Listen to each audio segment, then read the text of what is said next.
This is Advice for Life with Lynn, Season 1, Episode 1. So what's your problem? That sounded really nasty. So what's your problem? He said, I want to have a milkshake. I'm deprived and I want to sniff this down. Exactly. And I think that was the start of it for me. And like, well, what is that? What am I really looking for from that milkshake? So it's like, if you're really listening to your body and the first thing that pops up is potato chips and TV, your body's probably saying, you know what? You're really tired. You're really stressed out and you just want some time out. You have problems? She has answers. Getting down to the nitty-gritty with people who know what they're talking about. This is Advice for Life with Lynn. Hi, everybody. Welcome to Advice for Life with Lynn. This is our very first podcast. It's our very first podcast. Can you tell? Does it sound like it? It feels like it. I have no idea what I'm doing. That's clear. But I love what I'm doing. I've been in therapy for 20 years, and I've been reporting for 20 years over, actually. And I've combined the two to hopefully create this forum where people can learn how to be a better them, where they can learn how to have better relationships and how to start feeling good. And today we're going to talk about one of the most challenging things for any female on this planet. And that is how to stop hating your body. Let's put that in a positive. How to like your body. And we're going to get the answer from one of the top experts in the field about body fabulosity. Before we get to that, though, it is time for Lynn's Confessions. All right. The top 3 things that are on my mind today. Self-doubt. It's the first podcast. I'm feeling it. Sometimes I'm confident with this podcast, baby. Sometimes I'm not. Other days I'm like, what am I doing? I want to quit. That's number 1. Number 2, no time. I've started to envy the people who actually have time to breathe, and especially babies, because all they have to do is sit there and do nothing, and I don't even have time to pee. And the third thing on my mind today is liposuction. My friend just got her stomach lipoed. Jessica is rolling her eyes, and I am so jealous. Her stomach looks so good. I don't care what anybody says. All right. So see, we all have problems. Those are mine. And that leads perfectly to today's topic of how to like your body. Today's guest is Jessica Smith. Background check. All right. The background on Jessica. She is a YouTube fitness sensation. She's got a couple 100,000 subscribers. Everybody knows her. My sister in DC told me about her. And she was in my backyard, and she knew of her from YouTube. Jessica has a hugely successful home exercise DVD series. She was recently named one of America's hottest female trainers, and she is hot. She has a certificate in everything, including from the American College of Sports Medicine, the Aerobic and Fitness Association of America, and Powerhouse Pilates. Whatever. She knows what she's doing. And she was also once nearly 40 pounds overweight. If you could see her, well, I know you're going to go to YouTube right now and Google her, but she's got a rockin' body. And she doesn't believe in diets, but rather in body wellness. And lastly, I've never heard Jessica say one negative thing about her body or about another woman's body, ever. Ever. And I've known her for a couple of years now. I don't know anybody. Is there any other woman on the planet who's never said a bad thing about I know that she's pretty unusual, which is exactly why we want to talk to her today about how to like your body. Welcome, Jessica. Thanks for having me. I'm so excited to be your first guest. I can't think of anybody better than you to be my first guest because a woman's body is, I don't know, liking it is probably the biggest challenge she's ever going to face. So tell me a little bit about, did you ever hate your body? You were at one point 30 to 40 pounds overweight, you said. Yeah, absolutely. And, just for the record, I'm not perfect. And I certainly have moments where I nitpick at my body too. So you just may not have seen them yet, but they happen.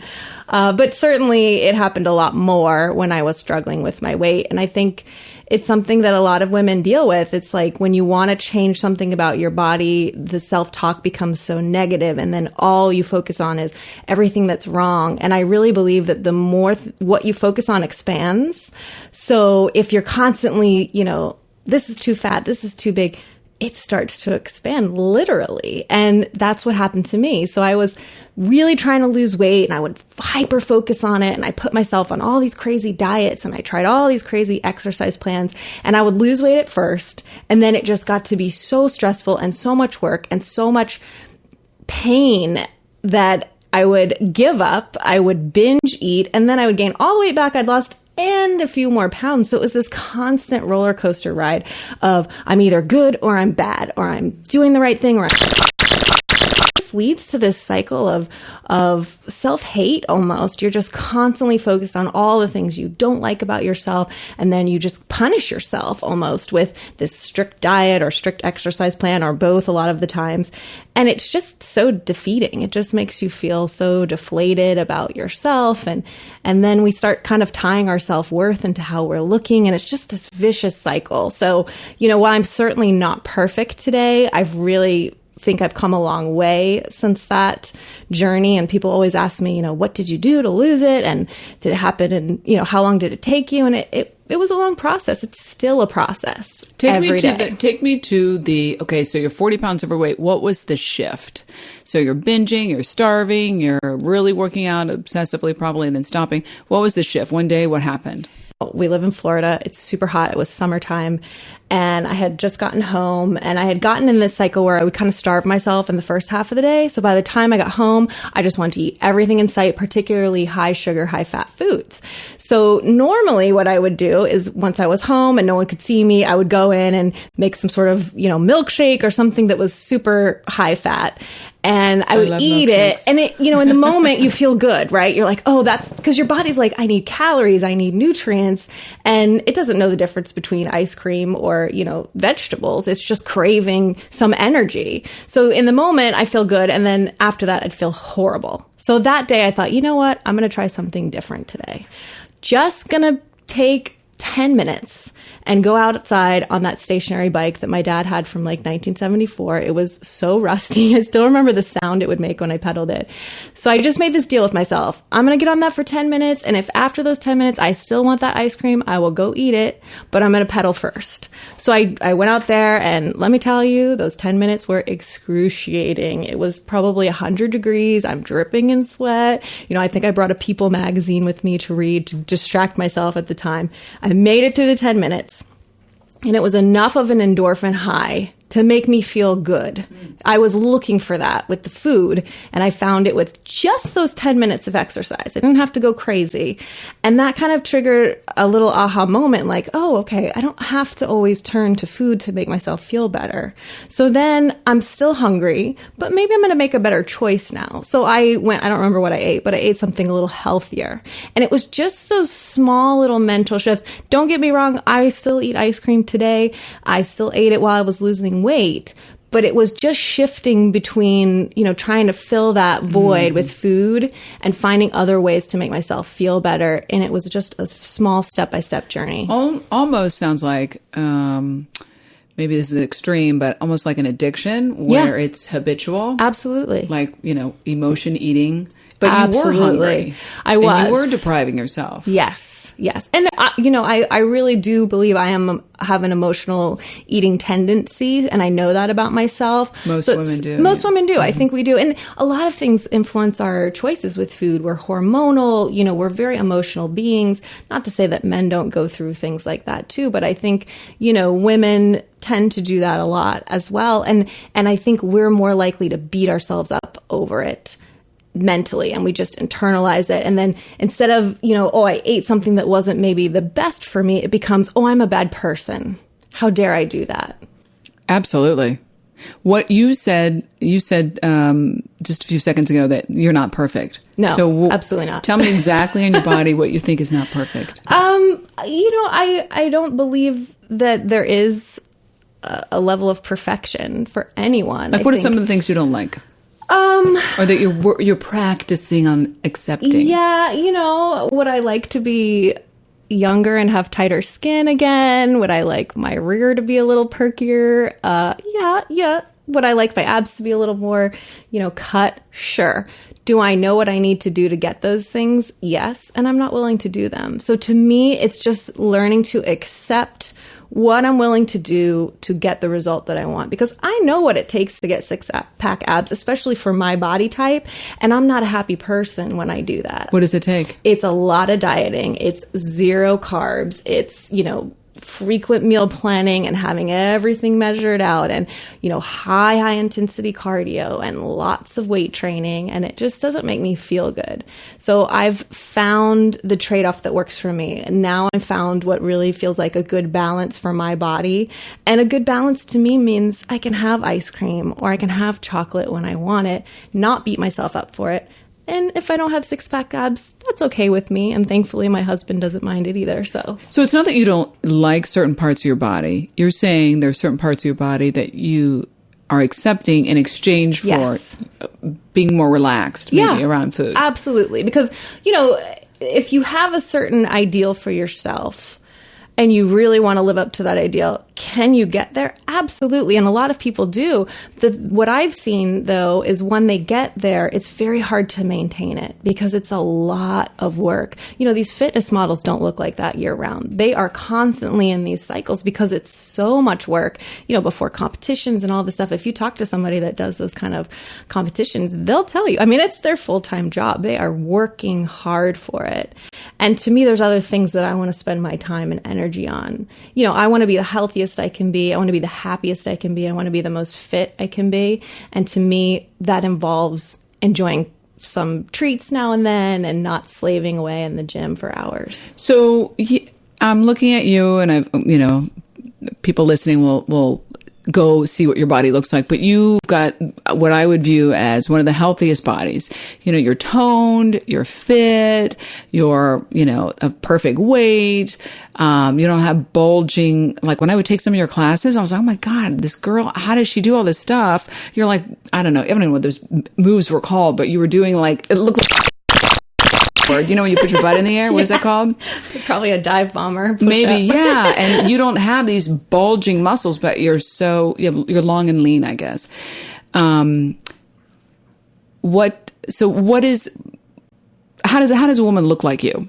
Even though I know that's a bad question because you want to be the best you possible, but what is it you're doing that women can emulate?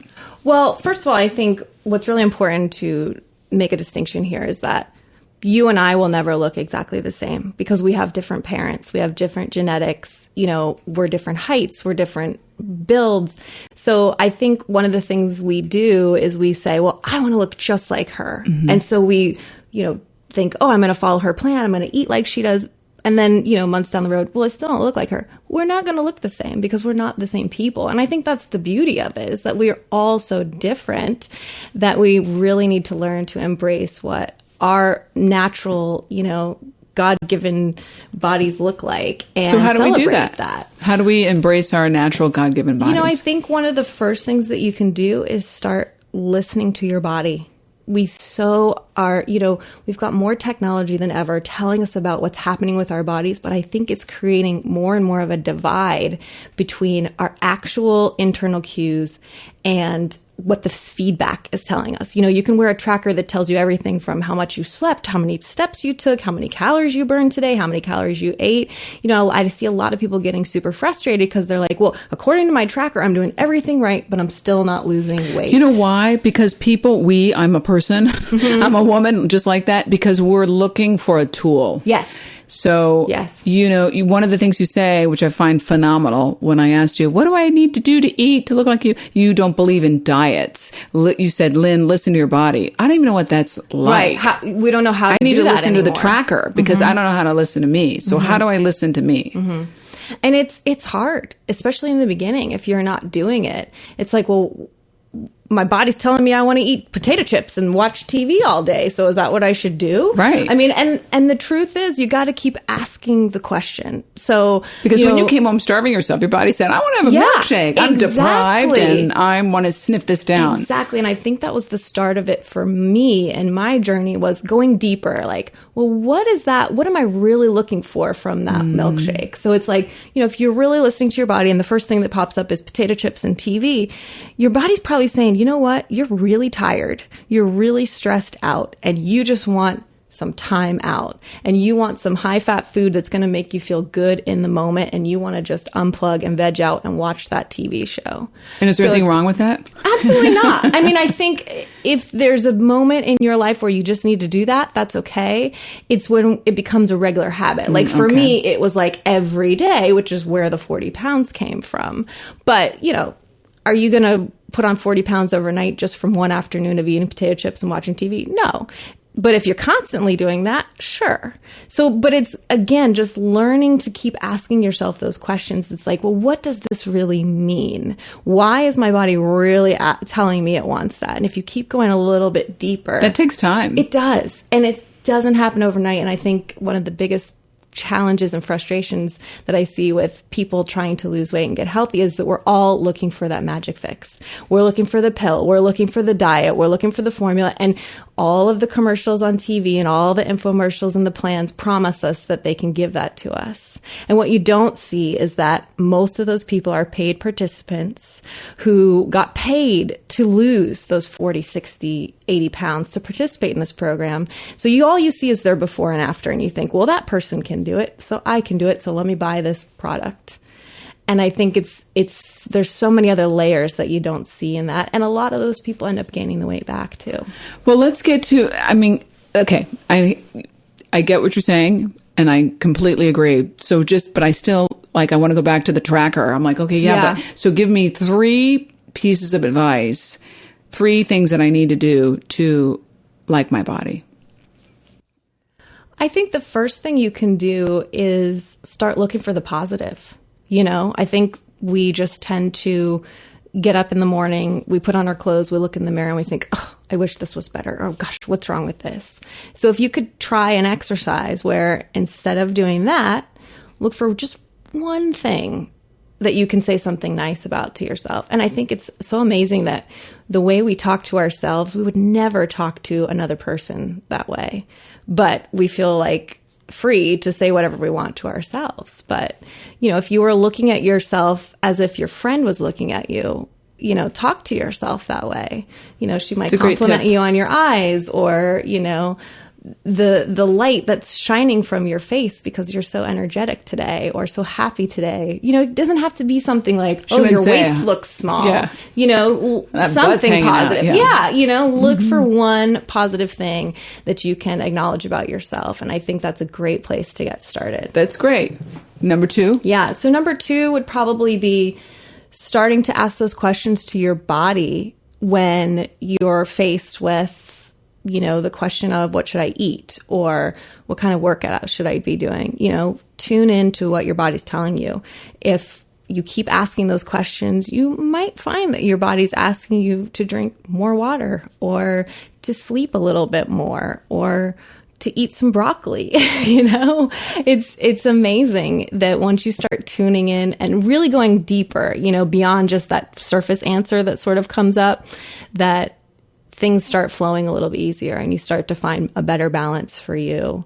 And then the last thing would probably be to just stop comparing yourself to other people. You know, stop looking outside for the answers and start really tuning into your body for what's right for you. Because again, you and I are not the same. No 2 people are exactly the same. So just because this worked for somebody doesn't mean it's going to work for you.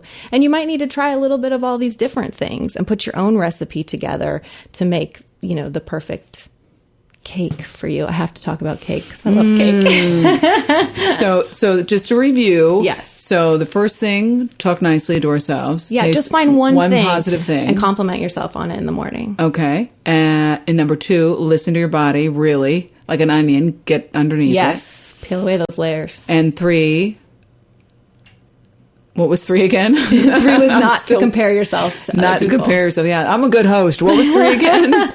Don't compare yourself. Yeah. Well, and it's hard. It is hard. Like I said, I'm not standing up here on a soapbox saying I do all these things myself. It's still a learning process for me, you know, and people ask me, well, how much weight did you lose? It's about 40 pounds because my weight truly fluctuates about 10 pounds. So, and there's a lot of reasons your scale weight fluctuates. So don't get too focused on the number either, especially with women. Hormones can make a huge difference at the different times of your cycle with what you weigh, water weight. I mean, there's a lot of things that can influence that number. So also don't get too hung up on what the scale says either. So you have cake? You said you love cake? I have my cake and I eat it too. So what will you do when you have cake? I mean, you'll enjoy it. Enjoy it. And then how do you balance that in your life? Well, it's funny. Everybody in my family makes fun of me because if we go out to dinner, the first thing I look at is dessert, and I'll plan my meal backwards from Okay, there. so it's balance. Yeah, because for example, like let's say we go out for Italian, I'm not going to have wine and pasta and chocolate cake in one meal because And bread. As much as I would love it, I'd be in a coma afterwards, So it's about a trade-off, So it's like, okay, well, maybe I'll have something with a little less carbohydrates for my meal, knowing that I'm going to have the cake later because that's what works best for my body. My body doesn't go into a sugar coma if I do that. See. So, and how does your exercise program coordinate with your food? That's a really good question. And again, this is still evolving for me too, as I go through different decades of my life and my habits change. I'm doing a lot less high intensity exercise right now. For me, the only real cardio I do regularly is walking, which I absolutely love. So I try to walk about 5 miles a day. And then I really am focusing on a lot of weight training 3 to 4 days a week. And that's kind of really what's worked for me. Now, I do occasionally do high intensity interval training. Because your videos it's not just you walking for 5 miles. No. Your videos are fun and you're Yes. doing mixing cardio with Yes. weights. Yes. And actually, I'm working on a brand new program right now that I'm really excited about. So that's been the majority of my routine these days is this new plan, which really I've strived to put together. I mean, I feel like it's been 15 years in the making. It's all the elements that I think a great exercise plan should have. So we have strength training, we have the low intensity cardio, which a lot of people kind of push to the side because they think it's not a big calorie. Important for building your endurance, but also if you do too much high intensity, at least for me, I find that it influences my appetite and I really absolutely. get hungry and then I start craving those high sugar, high fat foods. So it can kind of backfire. If your goal is weight loss and you're doing all this high intensity stuff, you might end up just eating all those calories back in one afternoon and then, you're not going to lose the weight. So it's really about the balance. So we have the high and low intensity. Weight training is so, so important. As we're aging, we're all... So you have to not only Well, you are. I'm not. but we're working, to make up for not only for what we've lost, but to put a little bit more muscle on because that's what keeps us burning the calories around the clock. And then, of course, you also want to make sure that you're including some sort of flexibility and relaxation element because we know studies have linked stress to excess fat. So the more you can take time to just release stress. And I find that, stretching is very relaxing. It helps open your body up. And it's also key to just helping keep your body moving through a full range of motion. If you're stretching regularly, you could be getting more out of your other workouts too. So all this in just 1 hour. That's because your programs are 1 hour. Actually, each workout is only 30 minutes. Oh, even better. Yeah, it's a 6-week plan. So you rotate through all the different ones. We're also doing a prehab routine. So, a lot of people are hurting not themselves. rehab? Not rehab. It's before you have to go to rehab. If you can try some of these exercises, we're hoping For that you physical, can- not drug. Right. Yes. Yes. Let's be clear about that. We're hoping you won't have the injuries that we're seeing, like with the rotator cuffs and the elbow and the knees and the hips, because people are really hurting themselves with some of these exercise programs. They're just going all out all the time and really upping their risk for injury. So we've included that in there. And we have something for brain fitness too, because a lot of people don't realize, but physical activity is great for your brain, but you can also combine different movements and combinations and coordination exercises that stimulate your brain in a way that can help make neurons stronger. Oh, absolutely. I build remember new taking your ones. classes and lift your right arm, lift your left leg. Huh? What? Exactly. Who? Crash. And the good news is that first moment where you're like, huh, what, who? That means you're changing your brain. You have to get to that confused point to make changes. So if you can push past that feeling of like, oh, I feel like I'm frustrated, that's when the changes are happening. So it's really all-inclusive, this program. So I love it. So what do you recommend in terms of the physical advice?